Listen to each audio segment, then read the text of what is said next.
at some point things will stabilize. Absolutely. Well, it looks like we've got some questions coming in via chat. Before we get to questions, this is this interesting thing. I never met Pablo in person before. I heard a lot about him, and I have many friends who are his friends, but I don't know, for some reason we never got a chance to meet. So it's There's a lot of. It's nice to meet you. Yeah, But yeah, there's a lot of people that you know, like from, especially now where so much happens on Twitter, that you can almost know somebody without ever having met them physically, which is very different from when I was doing my PhD, where you really met people physically at conferences, and that's how you knew people. Yeah, now everything happens on Twitter. Yeah. We'll keep it up. Okay. That's awesome. Well, we've got a few questions coming in. We'll start with Robert's question about teaching RL. Robert, do you want to come on and ask your question? Sure. Thanks for setting this up, Sam. You always do a great job. Hey, can you hear me? Yep, we can hear you. Okay. No, thanks. Thanks for setting it up. So I teach MBAs, and one of the things I try and emphasize is the importance of reinforcement learning. And I've really struggled to find a setup that is easy for them to use, doesn't require, just basically just a simple front end. And the best I've found is to run it in MATLAB, and I found they have a program called Grid World. So it's essentially a 2x2, two-dimensional matrix of discrete moves, and you have some barriers in there. They've got a Q-learning setup.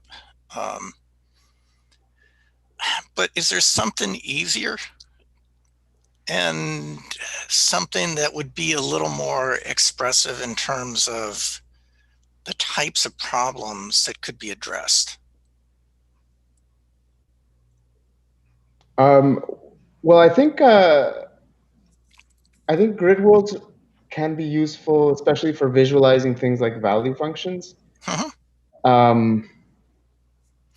I only bring that up because I looked around and that was the easiest thing I could find. So one thing, nowadays there's a lot of resources out there using Colab, where I haven't used MATLAB in a while, so I don't know how intuitive it is for people who are not as familiar with these types of tools. But most of the coding that happens now for machine learning research is in Python. So I think if the intent is to try to get these people interested in what's happening in the machine learning world, I would argue that having something in Python is probably going to help them more than MATLAB. Of course, they still understand when they understand the basic concepts. It doesn't matter if it's MATLAB or Python, but just the transition is smooth in that way. And then when they see other frameworks that will likely be in Python, it'll be clear where the connections lie. So there are some resources out there. I recently put out a video with a collab for a basic introduction to reinforcement learning. There I'm using not a grid world. The first thing I use is a chain MDP, where it's basically just a chain of states, and you can either, and there's a sync state at the end. So you can either go to the sync state from the start and get like no reward, or incur some penalties as you go through the chain, but eventually you get a large reward. And the reason I like that is because I feel it makes it clear this notion of thinking beyond the myopic rewards, and sort of how the discount factor and the magnitude of the rewards affect what the optimal policy actually is. And then that's also useful for expressing things like approximation errors, like when you solve, if you have access to the full model and you do like a dynamic programming solution to it, how you get that compares to doing something like Q-learning, where you don't have access to the model and you just interact via sampling from the environment, and how the stochasticity of the transitions affect your approximation error, and how all of this ultimately ends up affecting your policy and your value function. So that I found that chain to be a little to be quite clear. Those types of MDPs, but again, this is just I may be biased because I obviously I chose that because I wrote it, but what I would say is the nice thing about Colab is, and MATLAB might have this again. I'm not as familiar with MATLAB of late, but it has this interactive element to it where you can run things and you can have sliders, so they can move the sliders around and then rerun Nice, it, yeah. and you immediately see the effect of their hyperparameter choices and how that affects the learning.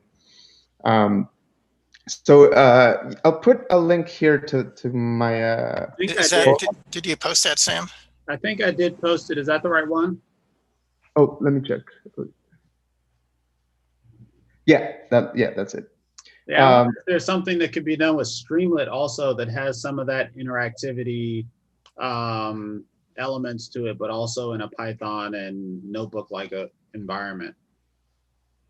With Streamlit? Yeah, let me see if I can find. I think it's Streamlit.io.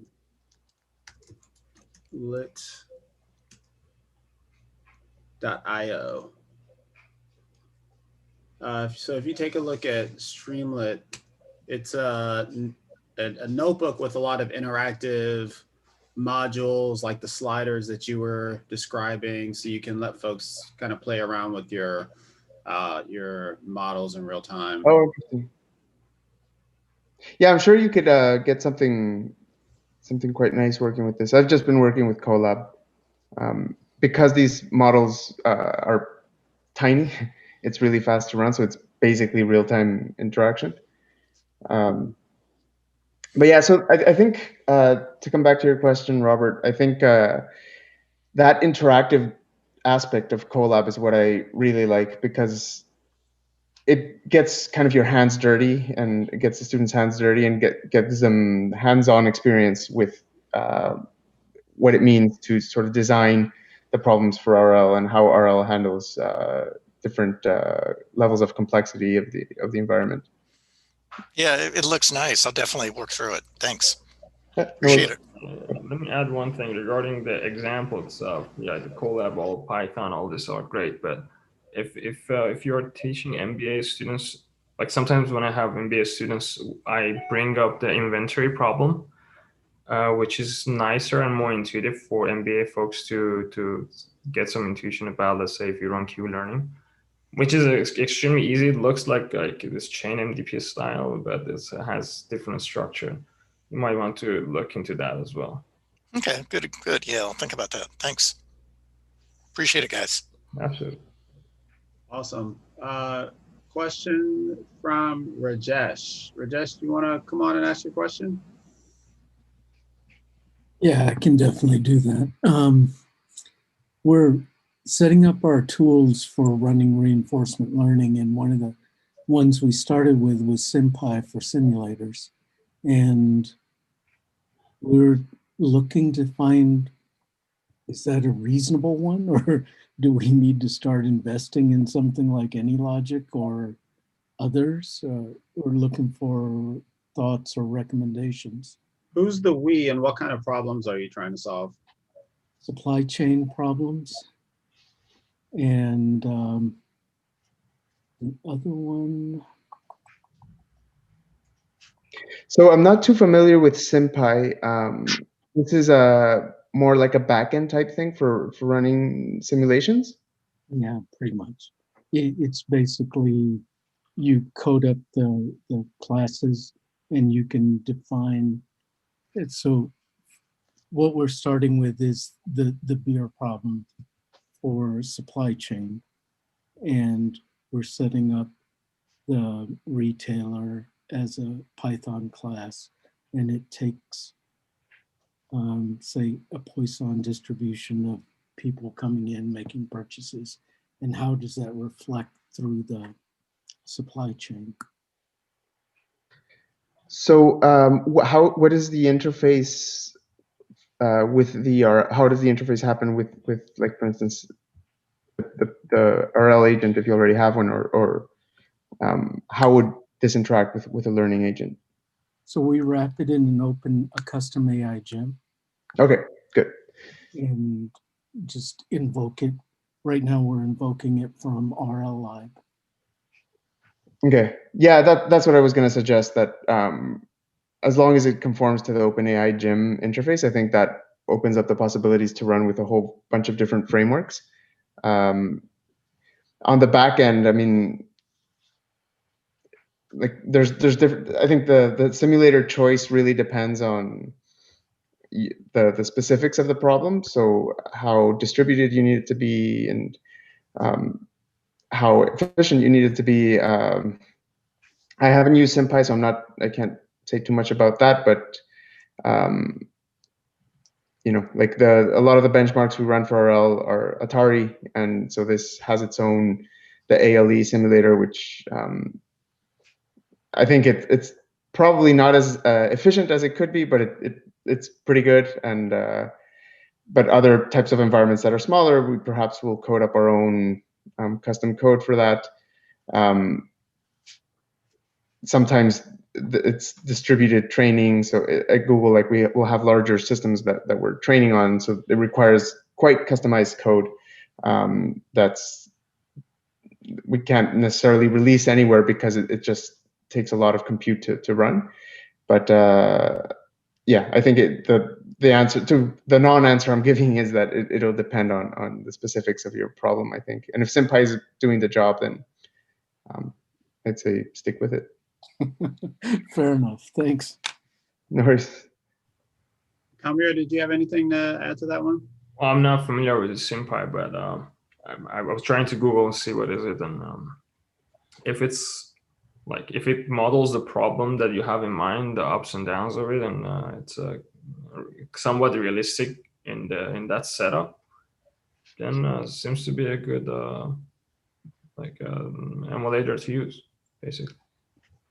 Yeah, the resources that I point you to, Rajesh, one is an interview that I did with Corinne Beguier at InstaDeep. They are applying reinforcement learning to a bunch of different problems, including logistics and supply chain. You may find something interesting in that conversation. And also, I know the folks at Microsoft that within their autonomous systems group, they have a group called Project Bonsai that was acquired into Microsoft a few years ago, and they apply RL to a bunch of different types of autonomous systems problems and industrial types of problems, including supply chain stuff. And I remember some of my earlier conversations with them. We would talk through some of the various simulators, physics simulators and other types of simulators that they would connect with in order to kind of provide a training environment for RL agents. And so if you're interested in connections with either of them, let me know. I'm happy to facilitate. Thank you. Appreciate it. Cool. Next question is from Ian. Ian, would you like to come on and ask your question? Sure. Yeah, thanks for doing these office hours. This is maybe a really basic one. So I'm coming at this from the perspective of somebody who's just interested in reinforcement learning and kind of trying to teach myself for fun. Starting off trying to get agents to learn board games by playing against themselves, and I've made a little bit of progress there. But I was going to ask you about any favorite learning resources. So I've worked my way through the Sutton and Bardo textbook online, which was super, and sort of can follow along the spinning up in deep reinforcement learning tutorial site, which has been helpful, but wondered if there were other good places you particularly like. Well, what I like and what I have done is slightly different than what most people would have been doing if they were in my place. I read Rich's like Sutton Bart's book, like way like really far in my PhD, like I think 5th year of my PhD. The first book I read, well, it was not. I know I'm not recommending it, but the first book I read in my first year of PhD was a book by Martin Puterman on the theory of MDP. So I just wanted to see what is MDP to begin with. Then later in 5th year, I read Rich's book.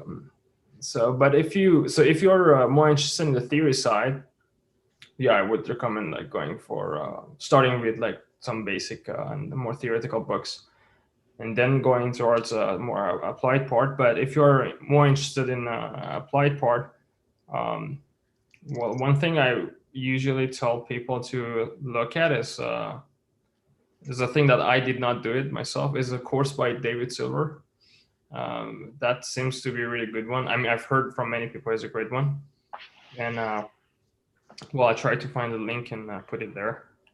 And for deep reinforcement learning, there are many GitHubs that they just list all the good papers that you can follow. And there are a bunch of courses. I think from folks at Berkeley, they have deep reinforcement learning courses. Those are also cool to watch and follow up.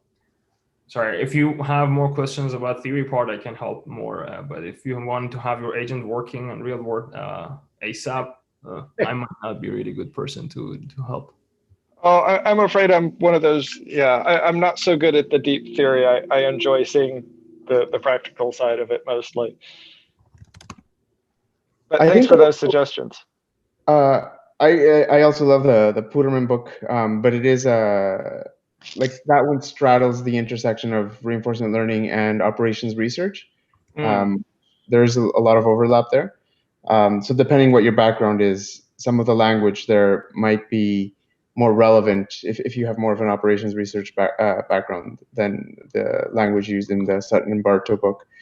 But another thing I would suggest is there's a lot of summer schools or workshops that have people give sort of brief overviews of RL or kind of hands-on experience with RL, and I think those are usually quite good and quite useful. And you get if you're more interested in the practical aspects of RL, you can get more hands-on experience there. I honestly think the best way, if you really want to be a RL practitioner, is to sort of get your hands dirty and try to train agents and code it up yourself without just forking a GitHub repo and running that. Okay, great, thank you. Would you add like conference tutorials to that list as well? I think so. Sometimes I think the conference tutorials are a little more advanced depending on the conference, but I think that the topics there are assuming that if it's an RL thing, it's assuming you already have a fairly advanced understanding of RL, and it's delving into a bit more of the deeper topics of RL. So depending where you are in your RL path, it might be something definitely worth checking out as well. The tutorials do vary from conference to conference and from year to year, but definitely worth checking out. That'd be great too. Yeah. Okay. Thank you. Cool. We have a question that was submitted via YouTube from Nikunj, who is a RL enthusiast from India, and he or she is wondering how RL can be used in educational games. Are there any simulated environments which we can use for developing new RL methods within games, educational games in particular? Not too many that I know of. So I guess it depends at what level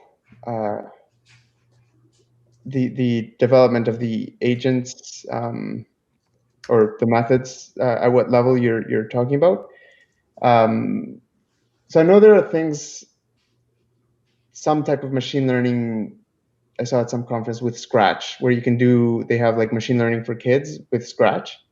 So you have kind of building blocks for, but I think it was mostly meant for things like image classifiers or something like that, where it's you have a network and that's basically the main component.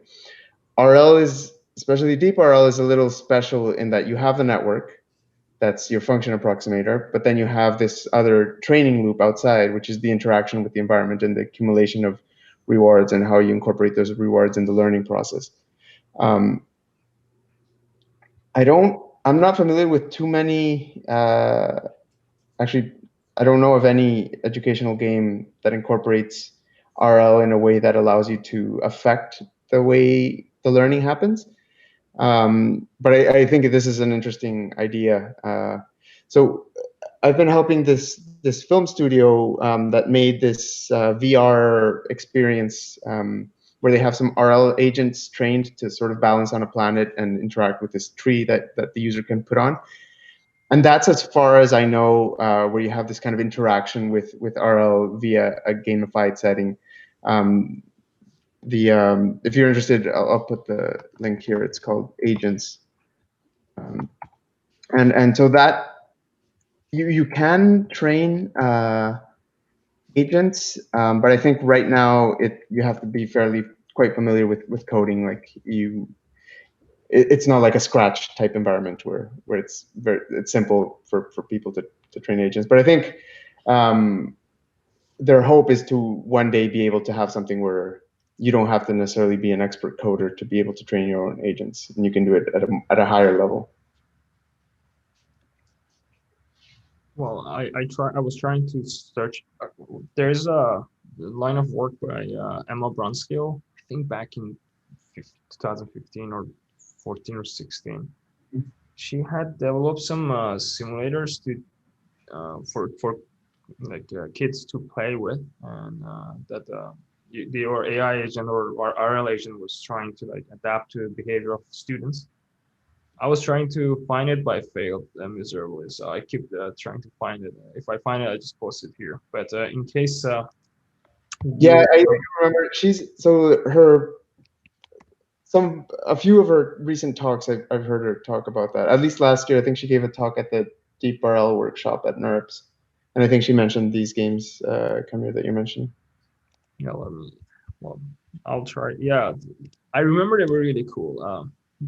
But in the end, just be careful if you want to implement and give it to kids. Make sure that you're not gonna screw things up, because the agent might learn based on some objective that you might not would like the agent to learn, or like push the students to type of like strategy that you might not be happy with. So don't create the next Microsoft Tay based on advice given here at office hours. Yeah. Yeah, let me also find that. Yeah, this kind of studies that you use these methods for kids is quite sensible. But again, maybe I'm repeating myself too much, but please make sure that you consider all the aspects if you want to use it in practice. The other thing that comes to mind for me, not necessarily specifically to educational games, but games in general, Unity has a project called ML Agents that you may find interesting. I dropped the link to the overview page, and now I'm putting the GitHub as well. Yeah, so that film studio that I mentioned, that I put the link in there, they're actually using ML agents. Oh, are they? Yeah. Oh, cool. All right, let's see where we are with the questions. Let's keep your questions coming in. We've got a question from M.A. Javidian. M.A., would you like to come on and ask your question? Sure. Hi, everyone. My name is Muhammad Ali. I'm a postdoc at the Purdue University. Mainly I'm work on causality, and recently I heard that there is some works that connects the causality and RL. I was wondering whether if you have comments or suggestions to start to link these two fields together, and what type of question can be addressed using the causality, maybe parametric or non-parametric approach, and use it in the reinforcement learning techniques. Yeah, that's a very broad question. What is a controversial question? Is this meeting recorded? Hopefully. Oh, yeah, I see the sign. Okay. I might not make too many statements though. What is the controversial aspect of the answer to this question? That's Well, I always just that's like described the hard. two camps. Some people say causality is something totally different. Some people say like causality just is a subset of settings in reinforcement learning whole study.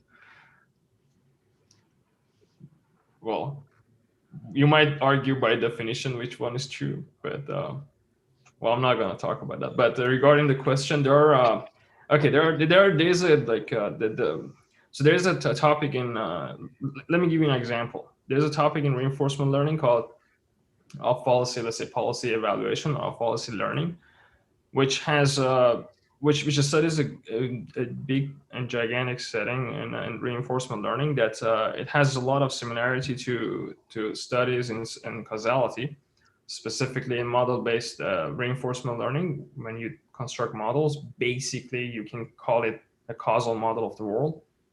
So the similarity is like huge there, and there is a disconnection. There has been a disconnection for like many years, but in the last 2-3 years or even more, I would say since 2017, they started to merge like techniques from causality.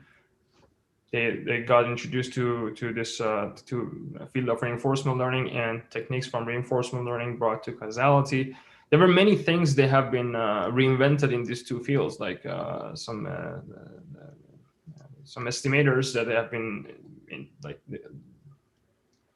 discovered in or developed in causality community has been or had been developing RL separately. So there are many things in common. I wouldn't, okay, let me make a little bit of a controversial statement. Like I wouldn't separate these two. Like you can study these two settings all together without making a big fuss out of it. So if you work on causality, I strongly recommend to read literature in reinforcement learning because many legit people, they develop many amazing things in the field of reinforcement learning that they can easily be deployed in causality and other way as well. So people from reinforcement learning that I'm aware of, they work on this intersection. They strongly study stuff in causality. So if you work in causality, I recommend to read read literature in reinforcement learning in depth. You would find a lot of techniques that would help you to solve your problems like without any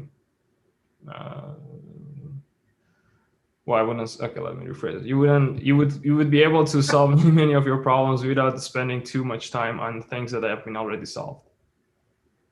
That's great.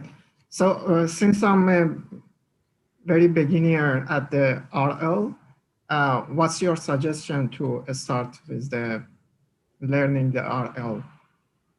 So if you want to use topics, so if you want to learn part of reinforcement learning, which is like that is most is in immediate use to you to study causality, I would recommend learning like efficient algorithms for model-based reinforcement learning, and the topics in importance sampling and topics in doubly robust off-policy learning. So these are the topics that you will find in immediate use to yourself. Sampling and double robust policy. Off-policy evaluation or off-policy learning. So I also wanted to put in here, I'm putting a link here. This is a paper from, I think it's from ITML this year, that's working at this intersection of causality and RL.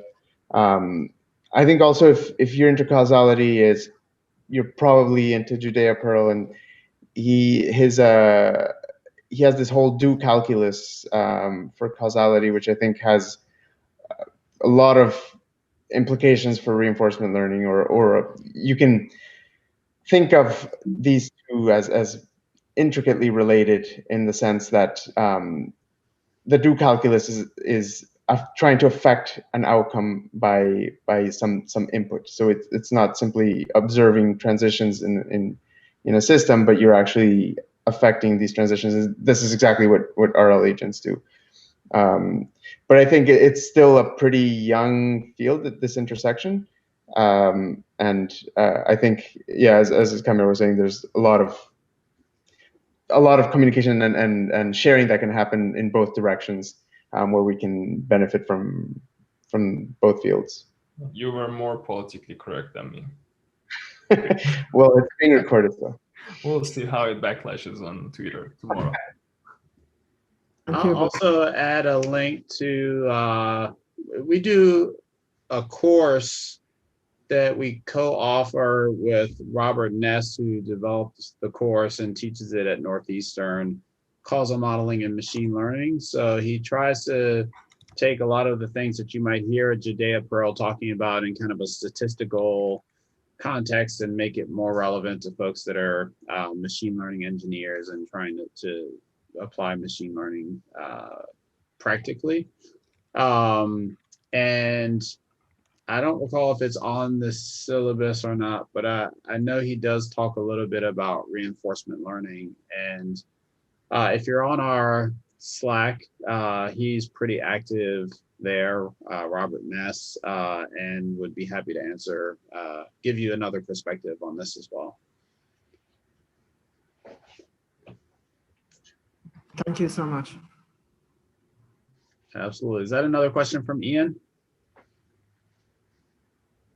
Yeah, it is. Don't want to monopolize, but I didn't see others coming in. Step right up.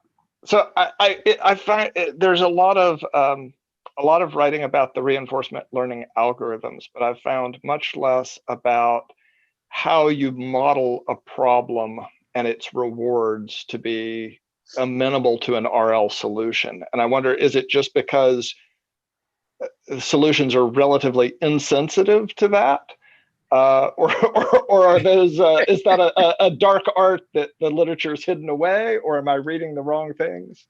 Isn't that the hard part that everyone sweeps under the rug so that they can show their prowess with toy problems?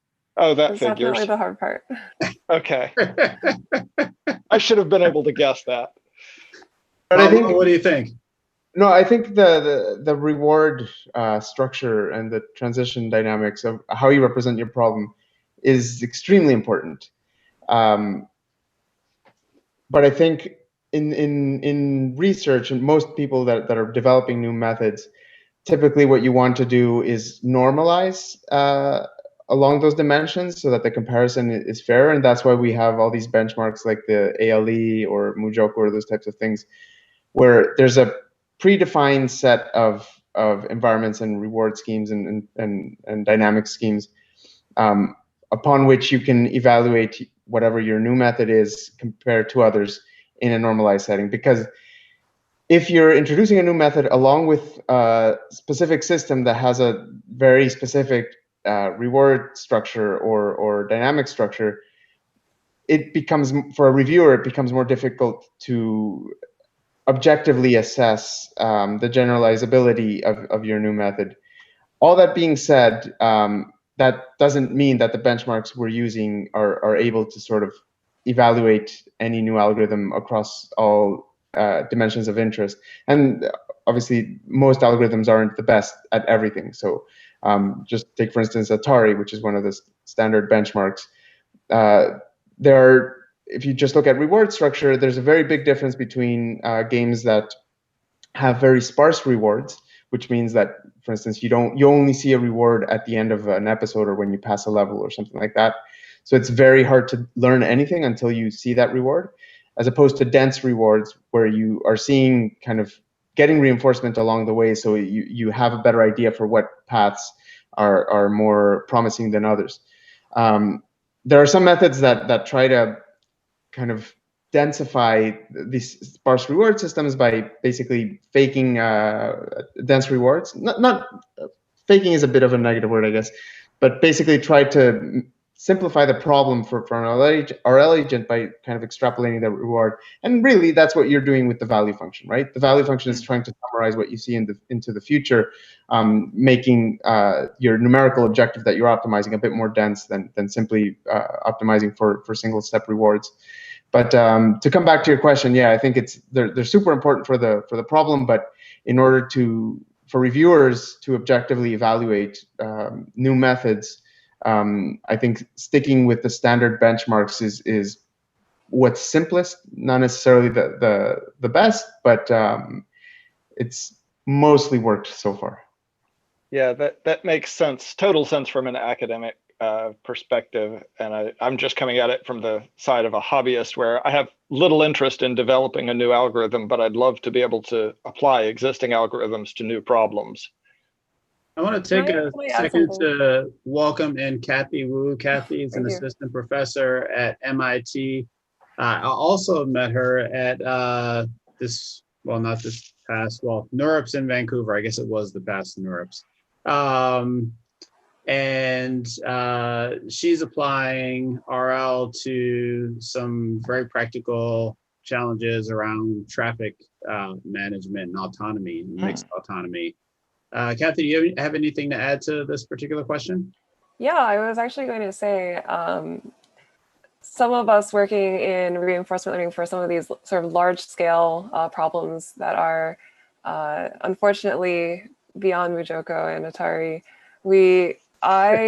modern architectures that are developed with natural language processing, computer vision in mind.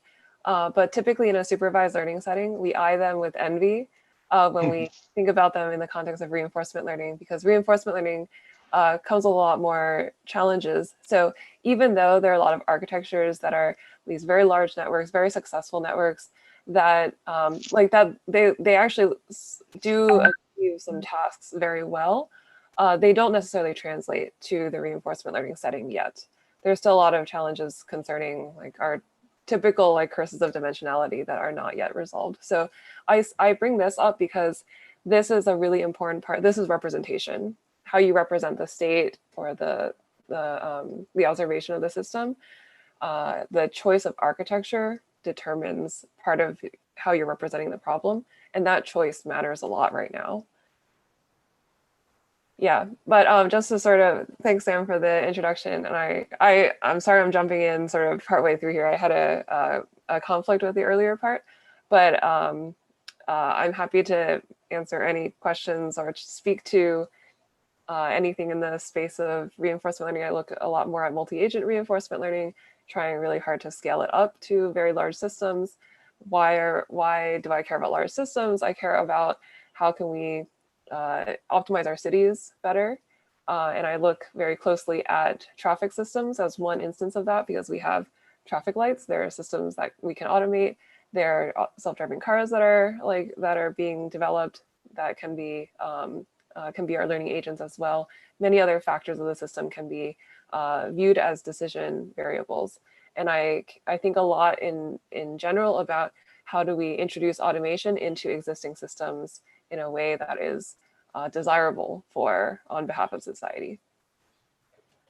One thing, it's great to meet you, Kathy, but I think we never met before. Nice to meet you too. It's great to meet you.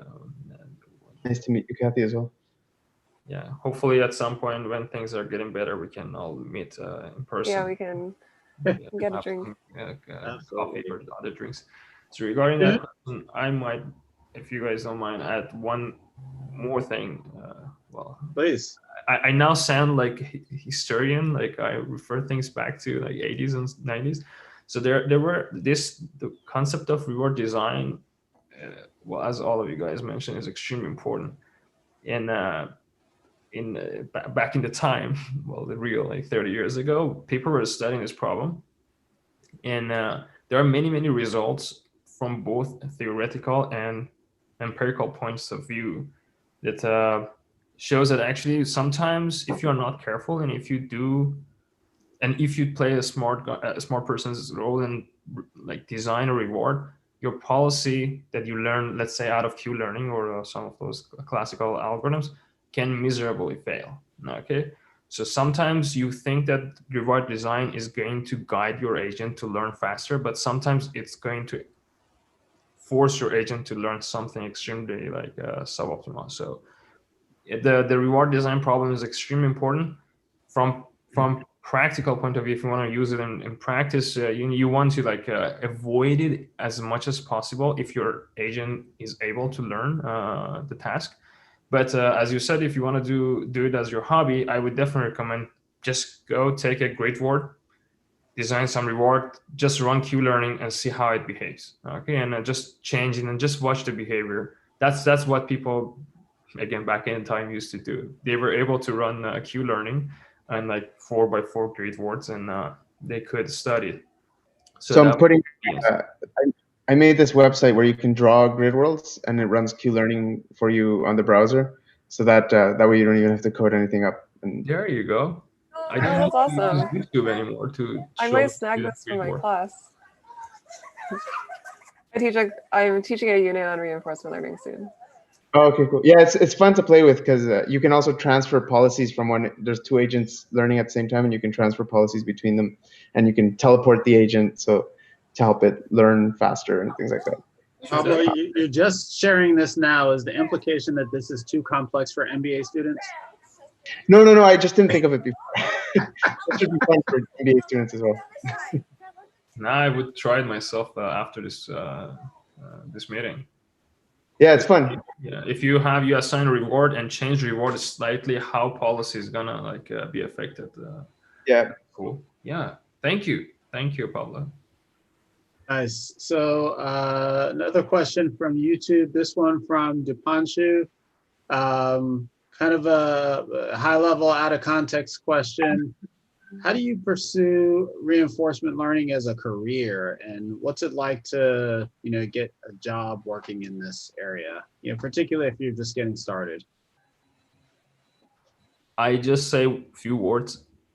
If you do research in or work in reinforcement, okay, we have a problem in academia. We can't get RL people to academia because after their master or PhD, they immediately disappear in like industry. No offense to Pablo, you're at Google, but yeah, it's like I don't even think there is a problem. Like if you do reinforcement learning, like you will get a job. You get a extremely good job. This is fairly recent. This is only from the last 5 years. So when I did my PhD, when I finished my PhD, I had a really hard time. I wanted to stay in academia, and I couldn't because nobody really cared about RL all that much back then. This was back in 2011. So when I joined Google, I actually was joining Google with the intent of leaving academia because I just couldn't get something I liked in academia. So I originally was working in ads, still machine learning, but fully applied machine learning at Google and ads. And 3 years ago, I came to Brain. I was able to transfer to Brain, and so I came back to the RL world. But I think now it's a great time to graduate as an RL expert because, yes, as Camille was saying, there's a lot of jobs out there in industry. Do they require a PhD, or if you're not all of them. So not all of them. If you want to, I mean, a place like Google, if you want to have the title of research scientist, which I don't have, you do typically require a PhD. There is the AI residency, which is a pathway into the research science track. Doesn't necessarily require a PhD, but it's a lot more competitive, and it's becoming more and more competitive to do that. But I mean, as we probably all know, or I hope we know, there's a lot of engineering. Engineering is a huge aspect of machine learning, both in applied and research. And so there's a lot of extremely interesting jobs that don't necessarily have the title of research scientist, but you're often doing basically the same type of work. And sometimes these jobs don't require a PhD, but it's something that you can sort of grow. You can start more more of an applied type person and sort of grow in your research skills and become take on challenges that are more along the research side of things rather than the engineering side of things. Just piggybacking a question that just came in via YouTube, are there competitions a la Kaggle or academic competitions or something in RL that are accessible to beginners, but still worth taking on as learning opportunities? Yeah, I mean, NeurIPS has a lot of competitions. I think this year there's quite a few. I mean, it's probably fairly late to join, but there's often, in most conferences, there are competitions that involve RL, and I think it's a great learning opportunity. Unity had the Tower Obstacle Challenge a couple of years ago, and I mean, whether you win or not, I think is not the important thing. It's actually participating, because you're definitely going to learn a lot about RL and a lot of the difficulties in training RL agents and some of the subtleties that you don't necessarily get from reading the Sutton and Bardo book, but that are really important in actually getting these things to learn and practice. I would add there are many competitions from control and robotics side.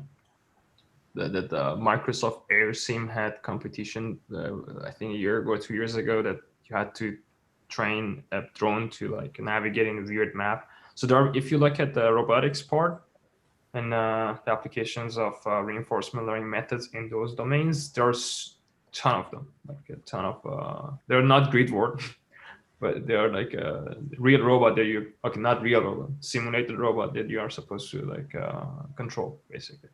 There's also the RoboCup challenge, which is related to what you're saying, which are basically robots playing soccer. So it's super fun. And there's actually a World Cup that they have these robots play soccer. And so there's reinforcement learning plays a huge role in these things. It's not only reinforcement learning, but it's a big component of them. So something worth checking out. Yeah, but do not overfit to this game. Sorry, not games, these competitions. Reinforcement learning is like huge. You can easily go beyond that. Definitely go beyond that. But start with games is good, or competitions. Another meta style question from Rajesh. Rajesh, you want to ask your question?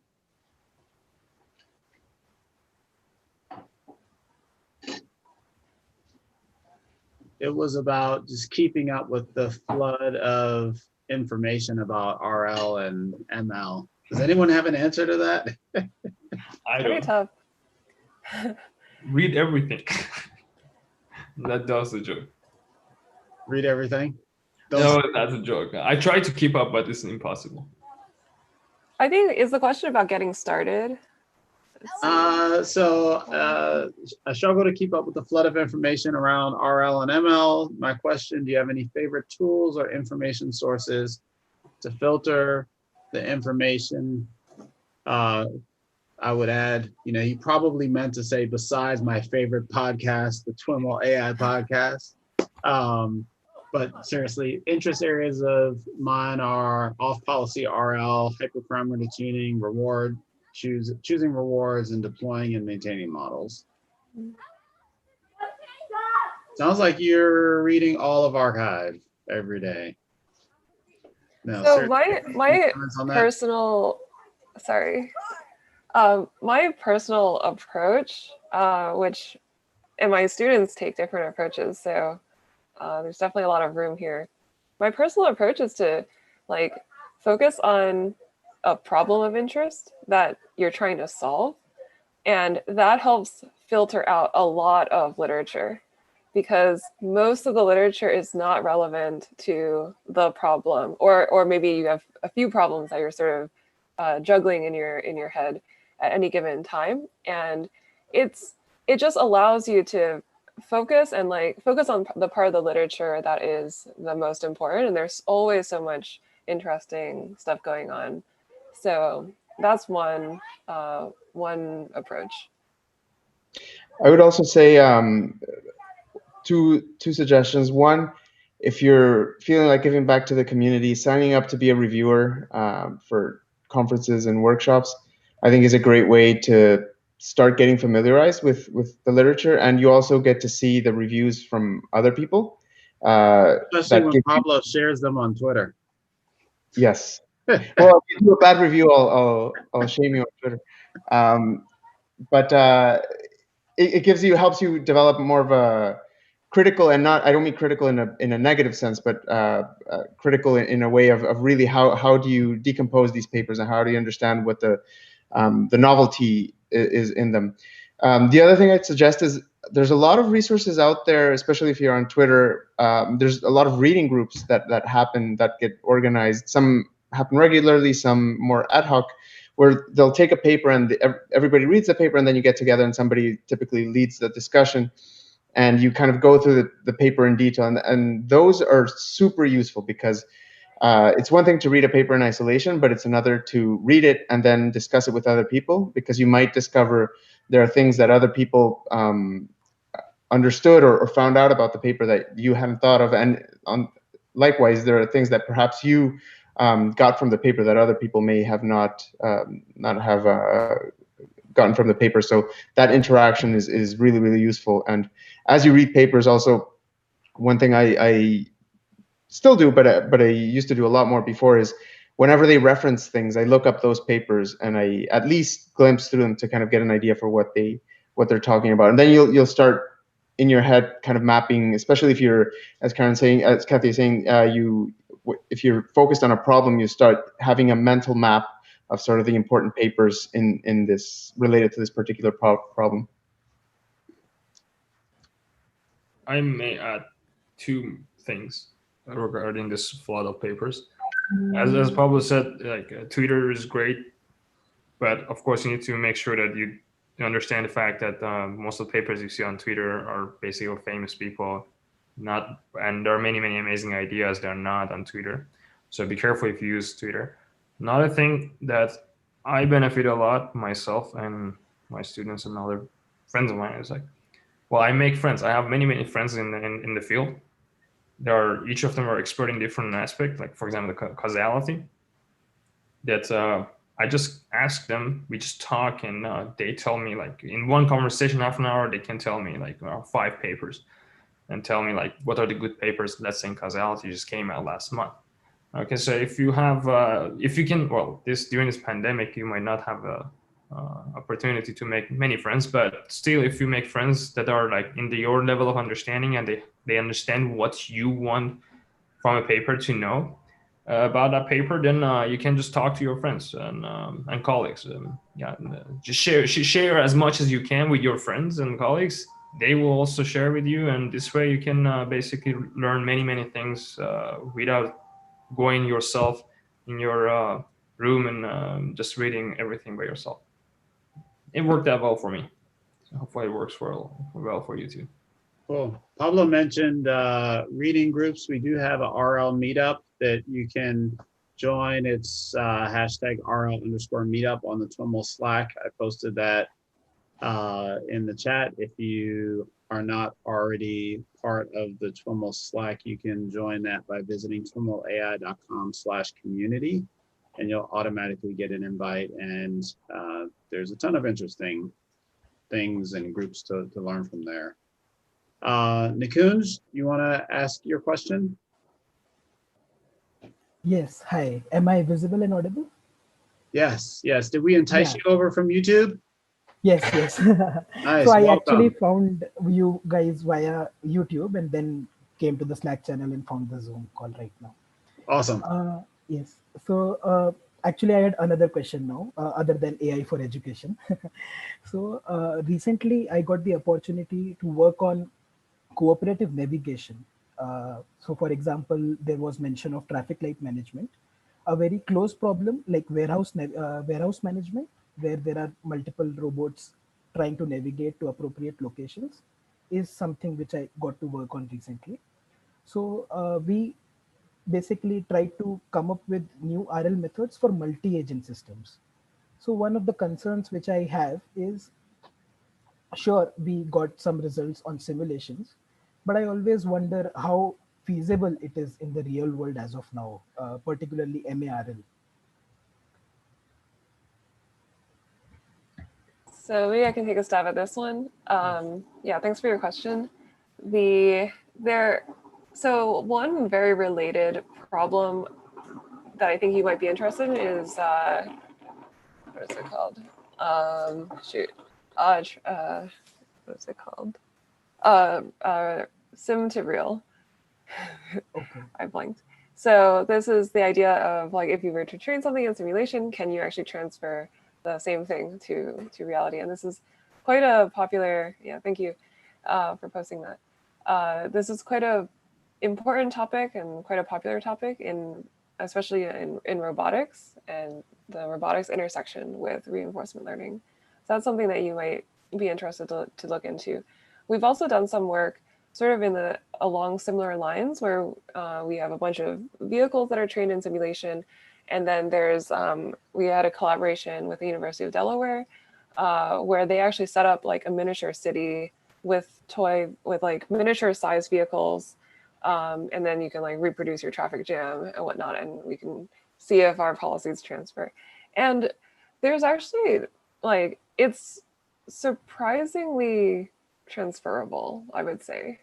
Like you definitely do have to set up your experiments very carefully, and you do need to, like the basic behind sim to real is that in simulation, you want to inject a bunch of noise that you don't need to have in simulation, but you expect that real world will have some noise that's not accounted for in your idealized simulation. So in simulation, you inject a bunch of noise, and then you hope that that noise distribution is like similar to the noise distribution that you will encounter in reality. And if that is the case, then you will have trained for the right environment, and then your policy will end up transferring. But every situation will differ. And one of the open questions, I think, is that when the noise distribution is really, really hard to capture. So for instance, the warehouse layout is different than the one that you trained in simulation. Then, at present, all bets are off. The warehouse layout is different. The robots actually behave differently than the ones that you used in simulation. That kind of thing. It's not. It's still open. And sim to real is the primary challenge, the noise that you're describing, which I'm interpreting as noise that you're encountering in the real world that isn't present in your simulation versus fidelity of your simulation to the real world? That's a good question. I don't know, Camille. I don't know if you're familiar with the more precise. Well, yeah, this people inject noise, but from a theoretical point of view, what happens is like in simulation you have a model. In real world you have another model. Okay, so what we do, at least in robust learning, which is the case you might want to have from sim to real mathematically, what you want is, given the model in simulator, you want to perturb that model in an adversarial sense, and then learn the best model, which is robust to this weird adversary chosen perturbation. If your model is able to behave nicely in this adversary chosen model around the simulator model, and if you hope that the real world lives in this, let's say, ball around the true like simulation model, then you hope that your model is going to also work in simulation. But the problem is coming up with this adversarially chosen model is hard because of many, many reasons. As you always know, optimization in more than one agent becomes crazy. What people do, instead of like finding the adversary chosen model, you just perturb the model in simulation. Okay, come up with weird perturbation, randomized perturbation, and just keep training their model, which is going to be robust to all these perturbations. Okay, so this way you can transfer. So as Caddy said, if you are careful and carefully design things in simulator, they transfer well in real world. Real world is not a setting that a bad and evil adversary has chosen. It's just something that simply is a real world. Real world is simple. Okay? It's not like a min-max setting in reinforcement learning that some Oracle is going to choose the worst model in the world in universe, and you're going to behave optimally with this with. So it's going to be all right. But I think also it varies by problem, right? So and the type of how permissive you are to mistakes. So if it's a self-driving car, for instance, you want to make sure there are guarantees that whatever you've trained will not end up with people getting hurt or anything like that.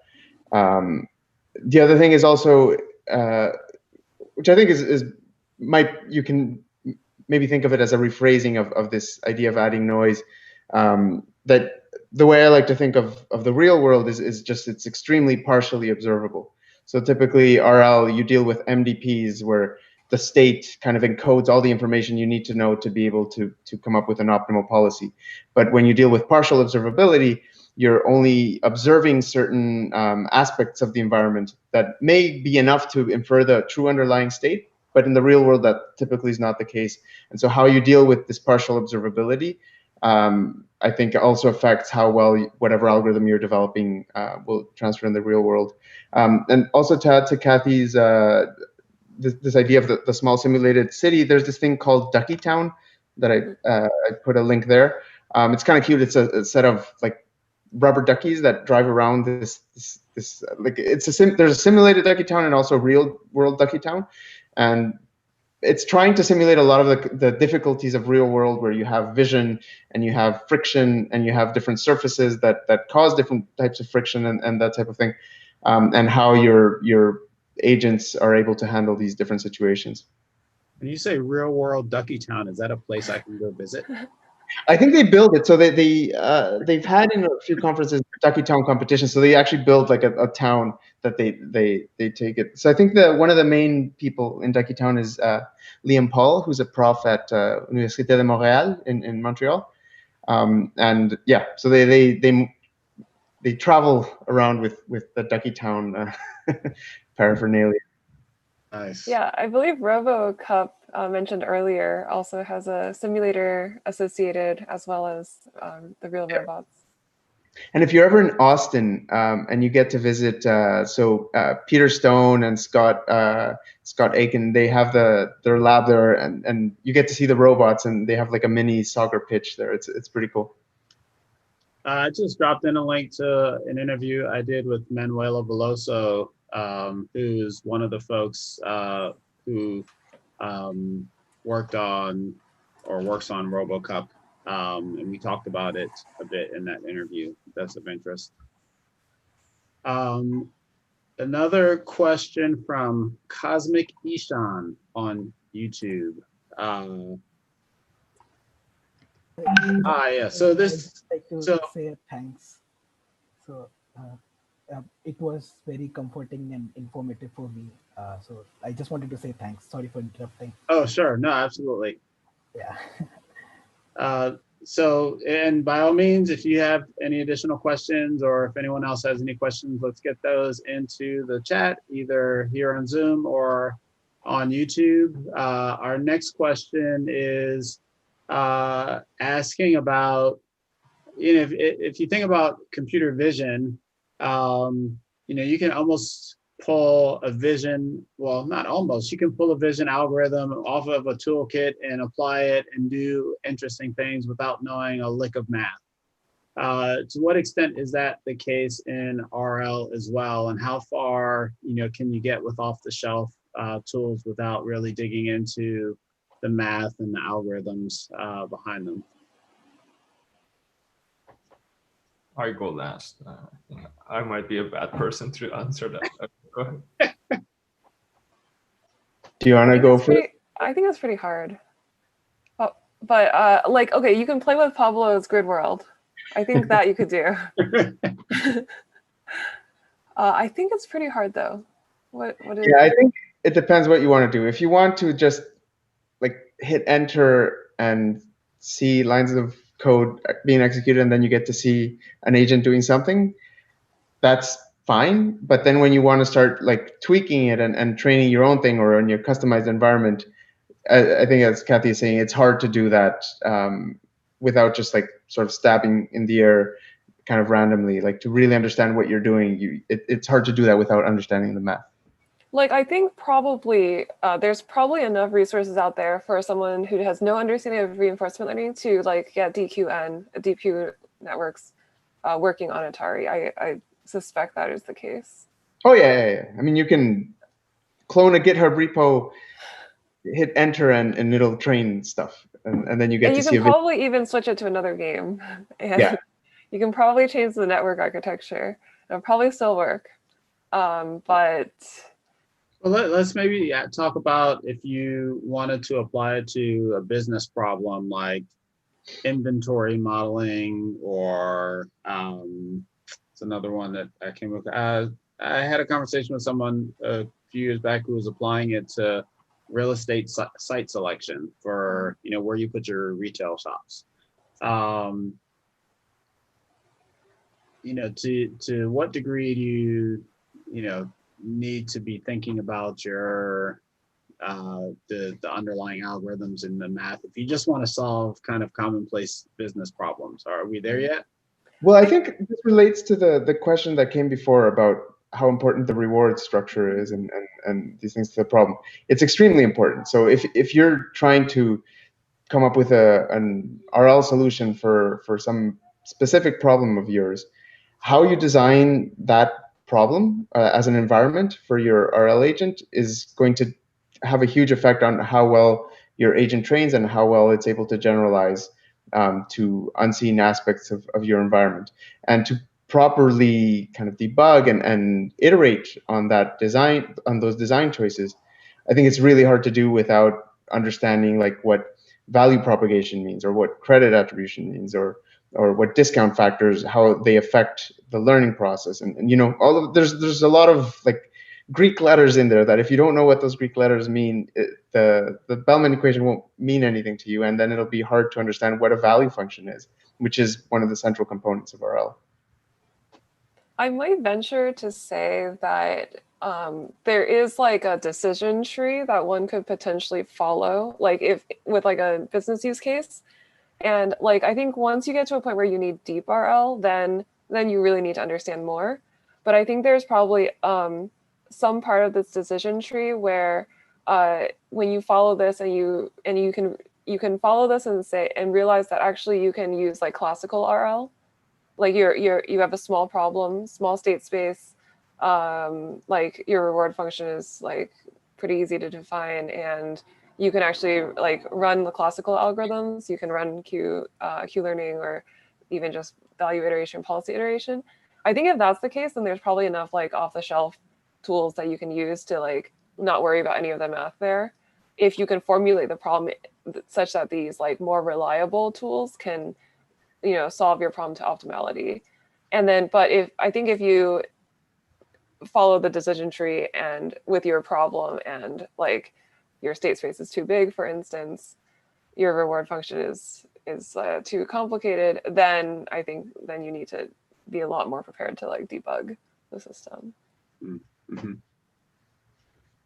I think there's two sides to that coin. Sorry, just before I come here, very quickly, because I find I've interacted with some people that aren't RL experts, and because there's a lot of tools out there for like the deep RL, like there's tons of implementation of PPO out there, so you can just kind of take one, and as long as you can define an environment, if you know coding, you can design an environment that complies with the GIM interface. You can train an agent without actually understanding much of the math. But I think some of the classic algorithms that in tabular settings and that type of thing, I don't know. I find that because there aren't like all these frameworks that have these classic implementations that are sort of easy to plug and play with a GIM interface. I have not encountered people that use those without understanding the math, but maybe it's just selection bias or something. I can see that as well. Yeah, I think like someone could produce such a library and then everyone can avoid the need to like learn that math. But I agree, it's probably less popular. So like it's possible that such a library does not like such a popular library would not exist or would not become popular. So I would add a few things. One of them is like, yeah, in supervised learning, as you all know, the problem is hard, but it's much easier than reinforcement learning. Loss function is well defined, the procedure is well defined, everything is there. and plug and go most of the time works, but again, you need to be always careful about what you do. But when you get to the realm of reinforcement learning, where supervised learning is like small subset of it, then things become crazily complicated. If you don't want to know the mathematics behind it, is all right, but make sure that you're not aware of it. Because so if you're dealing with a problem, let's say one of these problems, that the problems like in Mujuko or this when those existing platforms or Atari, you apply you download one of those algorithms and apply there. Be careful and know that if you use that algorithm somewhere else, that might not work. I have seen it many, many times, and I would like to reiterate it here. I've seen a lab of 30 people, great people. They were not, and none of them were like RL person. For 3 years, they just downloaded some of the existing methods and they were applying on their problem. None of them worked. After 3 years, the whole lab was dismantled. Okay, you don't want to end up there. Like, if you don't know mathematics of it, but at least if you know that, if you're aware of the fact that you don't know it, then you would be more cautious about what you do. If you don't know the mathematics of it, you might make obvious mistake but convincing.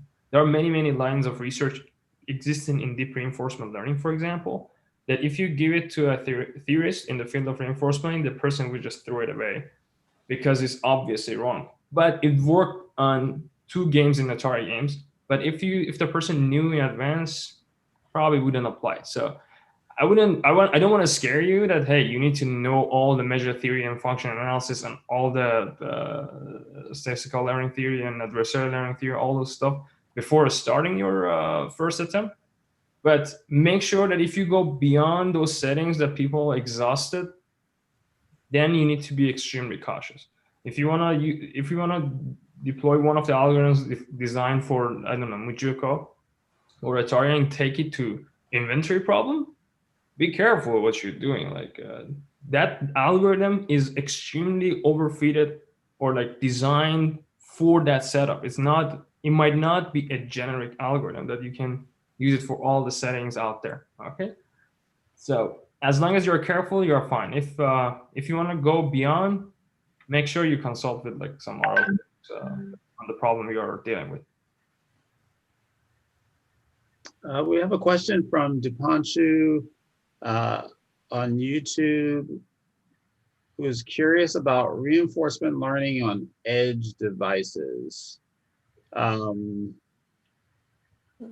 It's making me wonder, like, are we talking about training or inference or the devices, the agent? So I'm not sure it's a fully well-specified question, but I'm curious if anyone's been exploring that space or has any thoughts on this intersection of reinforcement learning and edge IoT types of use cases.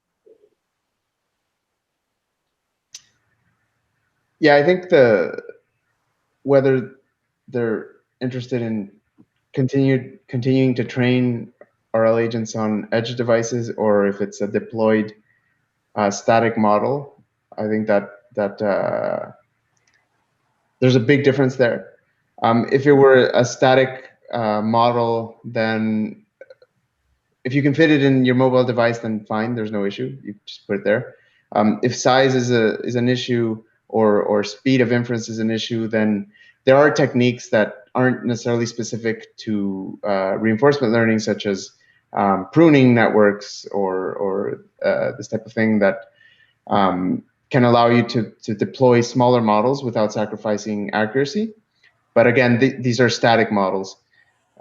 If the intent is to train models on devices, then I think likely the big challenge there, especially if you're talking about mobile devices that contain a lot of personally identifiable information, privacy and security become kind of key elements of this paradigm.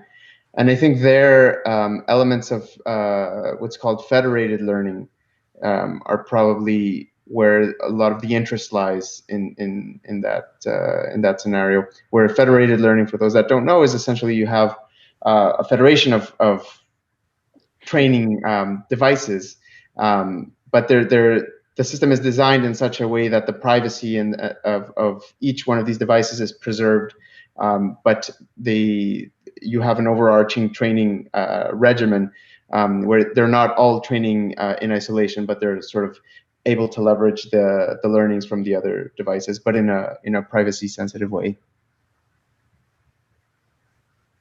Well, I think that's a great answer.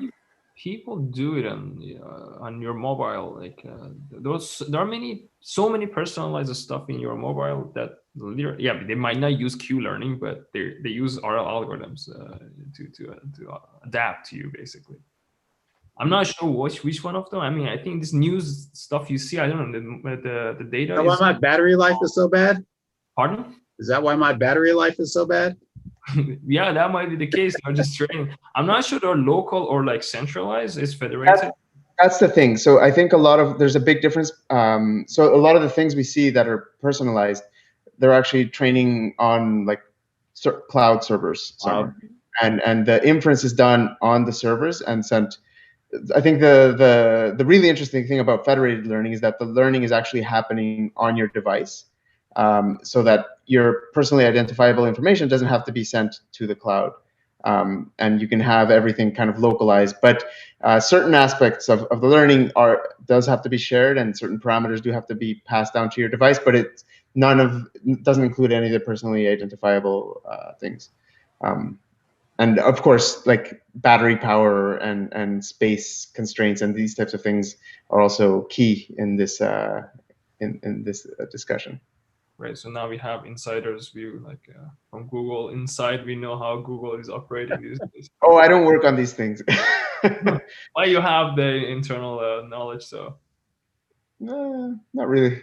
Really? Okay. Nice. I dropped a link to an interview with Andrew Trask, who has a community called Open Mind that is doing a lot of really interesting work in federated learning. There's also a demo cast of, I forget the name of their Python framework that we did. Mia or Mari can find that and drop that in the chat. That'd be great. I guess to close us out. There's a NERPS workshop on federated learning, I think, this year. Oh, nice. Nice. I guess to close us out, I've got a question for each of you, and that is, what is the thing that you're most excited about in the RL community, academic or otherwise, over the past year? Kamir? And I should accept your own research and that of your immediate collaborators and groups and students and all of the usual. So from the, okay, you mean like a community? Like what are the exciting things about our community in last Well, no, years? just what research or developments, you know, a new tool, a new idea, a new concept, a new research direction, a new paper. What are you most excited about of late in the field? So there are a few ways of interesting stuff happening in reinforcement learning. So I might bore you, but it's a little bit in the theoretical side. There's a new wave of great people, like they're really good theorists. They're working on the core of reinforcement learning. There are like papers coming out like every week, right? Really good papers about guarantees in reinforcement learning, which I'm really excited about. There is about what reinforcement learning? Guarantee. Like regret guarantee stands for like sample complexity guarantees in reinforcement learning, basically. And in both tabular setting and functional approximation settings.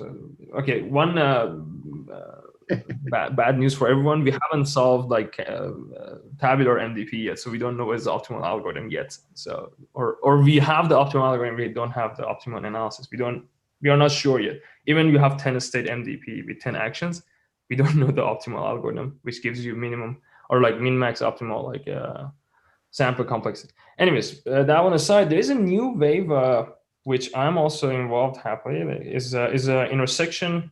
Well, again, you might call it intersection, but it's developing reinforcement learning algorithms for control problems. Okay, so there is a huge field of control theory, has been there for many years, which I had the opportunity. ID controllers and that kind of thing. Classical back in like 40s, 50s, Yeah. same thing, okay, or 30s, same stuff. And all the problems they have studied, mainly they lived in the realm of optimization. There was not much learning going on. Okay, well, there was a concept called adaptive control, but not in the sense of reinforcement learning, which is like we try to come up with an optimal algorithm, not an algorithm. Sorry, an algorithm. So it was so this is a new intersection which started by a paper by Chaba in 2011 and Yasin, but it's now in the last 2 years it became like really, really popular. I'm really happy about it because now people from statistical like part of reinforcement learning from many other fields in machine learning, they are now trying to push for problems in control theory, which is really exciting.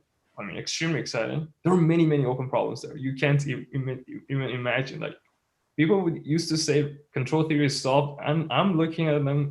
Nothing is solved. Like just one part of it is solved. Anyways, this is one thing which is like now great, and also another good thing is like most of the time machine learning enters some other people's field.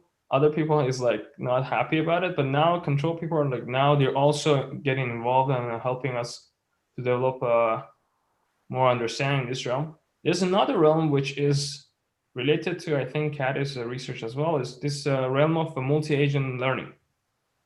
We all used to think that like a multi-agent learning is easy. You just need to, if you have for MDPs, with single agent MDPs, you can just take it to multi-agent.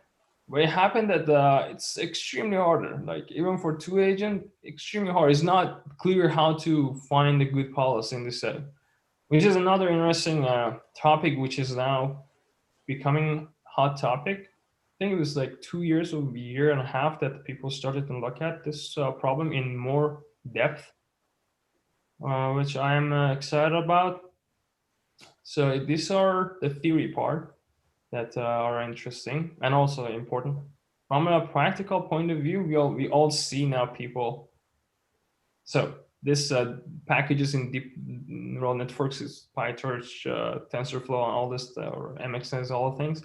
They help people from outside of the community to easily deploy methods developed in reinforcement learning and apply them on their own problems.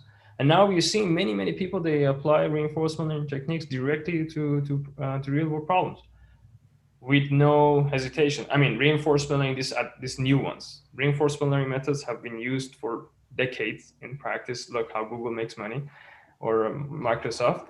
But so they all are running like reinforcement learning methods, but these things of getting them to work for like physics problems, like trying to come with quantum configuration, or I don't know, like using robotics directly. Or so I have collaboration with my colleagues at Caltech. We fly drones with reinforcement learning methods, which is like really exciting, and it's like made it super easy. Now people are getting more understanding of these techniques, and yeah, we don't see many Atari game based development these days. I mean, it might be fortunate or unfortunate. I'm not gonna get to that part, but we are seeing many people are actually deploying reinforcement learning methods in practice, like real world problems in robotics, which is exciting. It was not there like 3 years ago. There were like few probably, but now it's kind of becoming a mainstream. If you go to conferences in robotics, there are many reinforcement learning papers, like literally many of them. It's really exciting. Cool. Pablo, how about you? I think the thing that I'm most excited about, that we're starting to see a little bit of work in this, is getting a deeper, pun intended, understanding of deep RL. I think a lot of the theory that those of us that quote unquote grew up with RL know about, like the classic RL algorithms, a lot of our intuitions about these types of things kind of break down when you're dealing with nonlinear function approximators. And I don't think we have that great an understanding of what's happening there yet. I think a lot of what we know about them is mostly empirical evidence, which is still interesting, but I think there's a lot to sort of uncover there. And just to give like a simple example, we had a paper at AAAI 2 years ago where we were looking at the difference of distributional reinforcement learning and expectational reinforcement learning.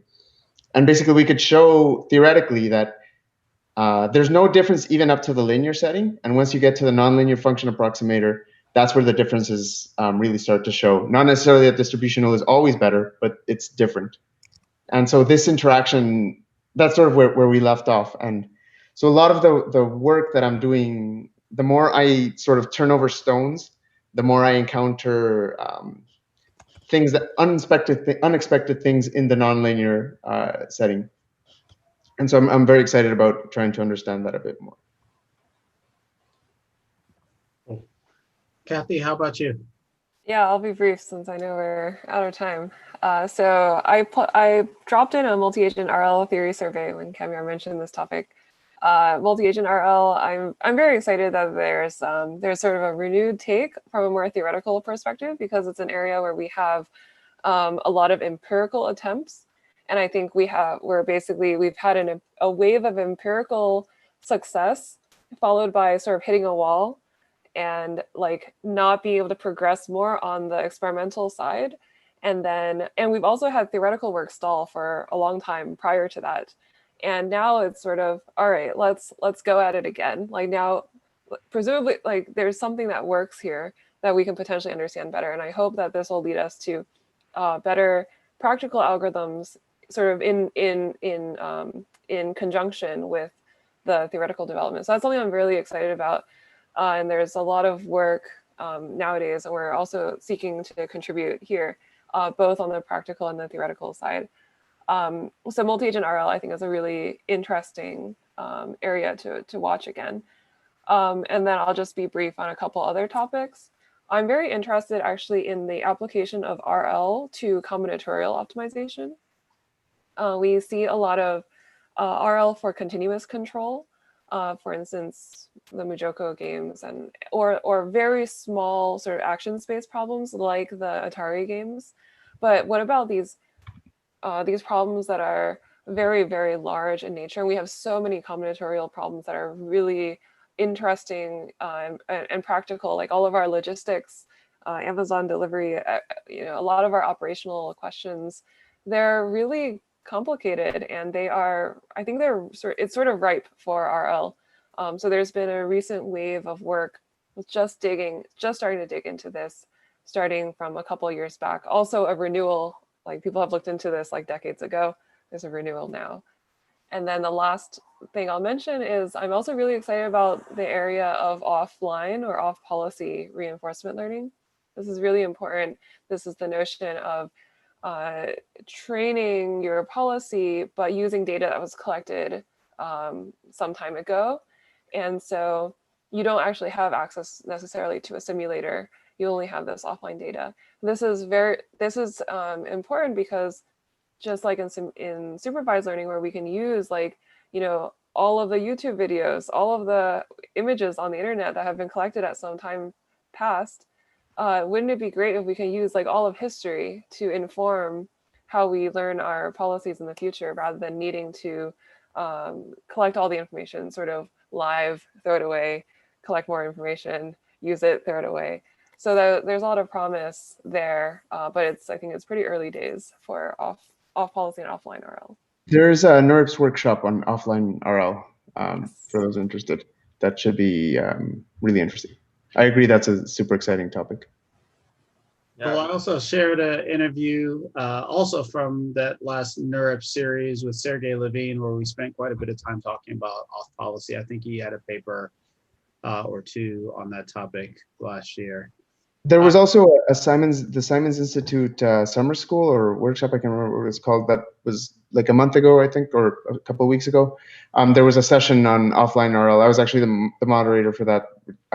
And I think the recording is somewhere. And so Sergey Levine was there, Emma Brunskill, and I actually had that link up, sorry, just posted it.